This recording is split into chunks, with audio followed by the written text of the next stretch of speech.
amara tu manal pia na thil pia hian I kumi kongsiam tu BRTF kan I PRO mo border roads organization ho chan na nia kumi highway ko khata khan BRTF ho BRO ho tang khan tum la pai lost irrigation sim tang atilawa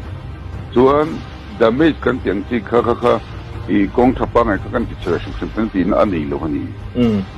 chu vai BNS da tum sam ni pale hian manal penga thil ti a qualified lo ni ka ti sem thei ani lo khati social media athen chuan ama enge ni anzuk dem na lai dewa je hetiang te chu zel po tan tir mai tla ka ni hi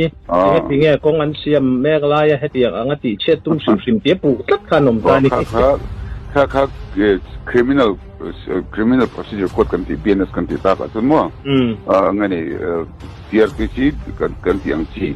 criminal procedure record am visual ang kan ban man don chun an ngai to na khan thil sol ti an thum kho tu ni Vanal piang hian angai to nen thil sol ti atum lova mi puiten he na an kong tiam chiat je ti khalang ti ra tum ve ni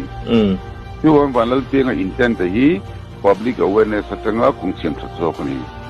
tu vaina intention hi atha thum ni kati pui ta ni ke chon mo tu vaina vanal piang hi ami malin kan ngi ve sim ani chuan udang ni sala kan lo rak ve me te ya ma se technically chuan